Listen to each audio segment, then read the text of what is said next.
Hello everybody again.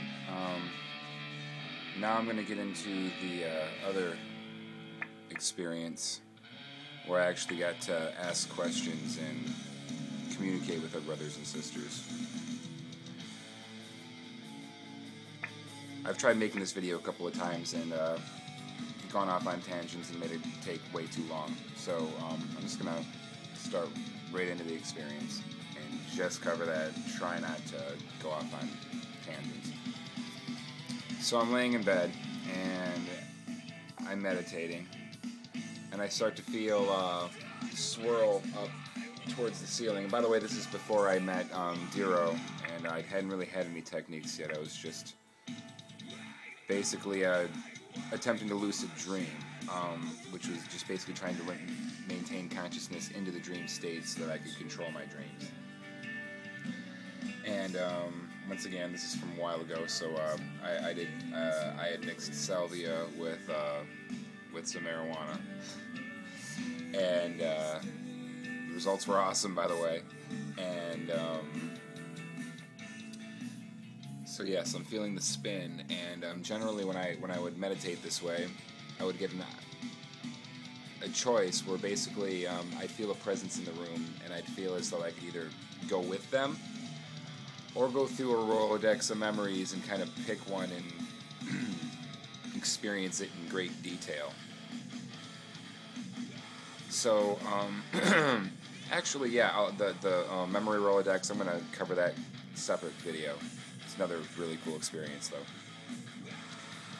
But, so anyways, yes, I go with the beings. Now, what I've realized is that I've probably had a lot more experiences than I think, because turns out I'll go along with the beings, or I'll go into an experience, but then I'll just fall asleep and go into my whole dream cycle, and then wake up the next morning and not remember anything. So anyways, me and Connie have been getting where we basically tell each other what our dreams were last night, because dream recall and trying to hold on to it and remember it is a big part of lucid dreaming. And so, she asked that morning, I was like, oh man, crap, nope, don't remember shit, nothing happened. And then I was like, oh wait, and then it all came flooding back. It was luck, really. Ran and got my journal, and I was like, holy shit, I just need to write this out, I'll tell you afterwards, And, what had happened is, these 12 beings these 12 beautiful light beings took me, through the vortex. They didn't have faces. They didn't really have gender. They were just these 12 humanoid-shaped beings of light, and I was blown away. I was like, "Holy shit!" Didn't have any idea who I was, and I heard in my head through some sort of communication. I don't really think it was language.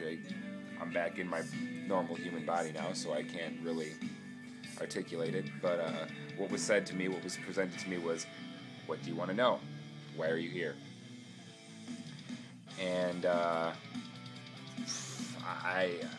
didn't remember who I was. So I just the most cliche, stupid, bullshit thing I could. The first thing that popped into my head. I want to achieve peace. The room was silent, and like I said, there was no faces, so I couldn't see the smile, but I sensed a smile in the room, and they all just kind of looked at each other, and felt as though I was being laughed at, and I immediately felt stupid, because I was like, no, wait, no, that's dumb. No, yeah, I've pretty much achieved peace in a lot of ways, and in my life, and I'm not, that's not specific at all. I'm like, you know what? Hey, I want a remote view. Is it possible to remote view? Could you guys, help me check that out? And I was like, I want to see what the future's going to be like. I figure, what the hell, give it a shot.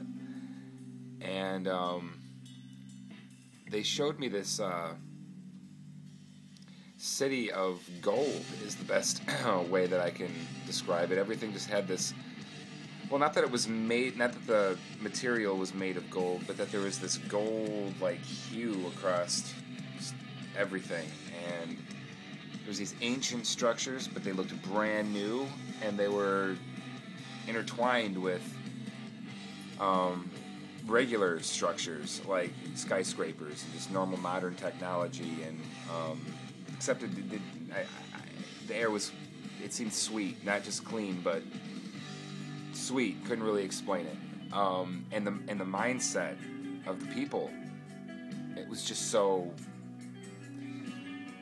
foreign to what I'm used to here. I just couldn't put my grasp on what was, what I was feeling, but I just got this overall sense of everybody just had, the priorities were just completely different.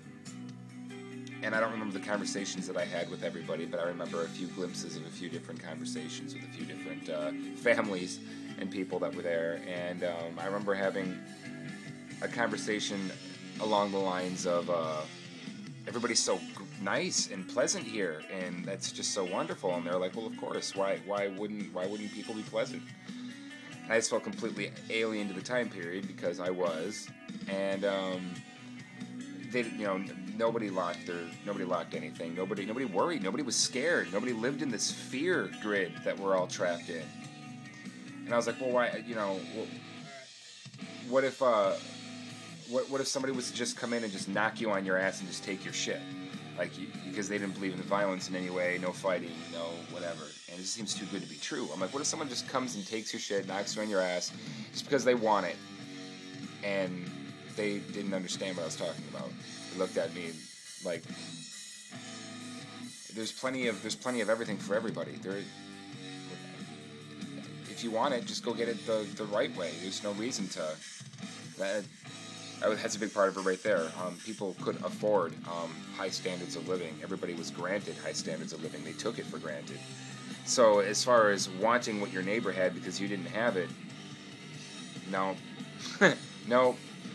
I'm sure there had to be conflicts, but in this particular conversation, they were just kind of laughing about it like it didn't exist. And so back to what I said. I was like, what if someone knocks you over and just takes your shit? And well, what if someone hits you or whatever? And they were like, well, why would someone do that? I mean, if someone did that, they'd be an asshole. Who wants to be an asshole? No one wants to be an asshole. This makes everybody sad and miserable. What's the point of that? And I'm like, what a wonderful place to be, because back where I come from, everybody wants to be an asshole, and everybody just loves to point out why they're better than you and why you should shut the fuck up and listen to what they have to say, even though they don't know what the fuck they're talking about, because nobody knows shit. This wasn't there. Everybody was happy. It was like kind of what you think, like tribes might have been, or like smaller communities generally. I mean, this was a huge community. It was a major city, just without all the fucking horse shit that I hate about living in the city of Detroit, where I live. It's fucking garbage. It wasn't like that there, and I just loved it. I felt very optimistic for the future, even though I can't understand how it's possible. Free energy actually is a big part of how it was possible.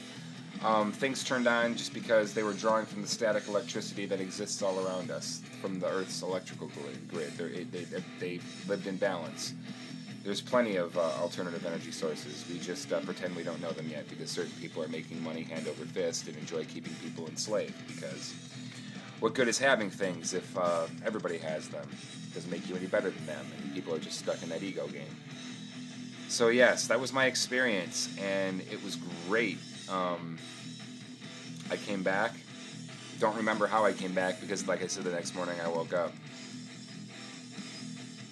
and I can't wait to get there with those guys again. And I've had milder experiences, and I'll get into some of those too, as well as other issues that I want to bring to the table as far as how the government. Well, I can't even say the government because it's people that are beyond the government. It's the people that bought every government in the fucking world. How we're being poisoned. I'm sure you guys are all aware of this. Fluoride bad. In the water. Aluminum in the antiperspirants and many more. I'm just going to go ahead and stop the video now. I'll talk to you guys more soon in the near future. Namaste.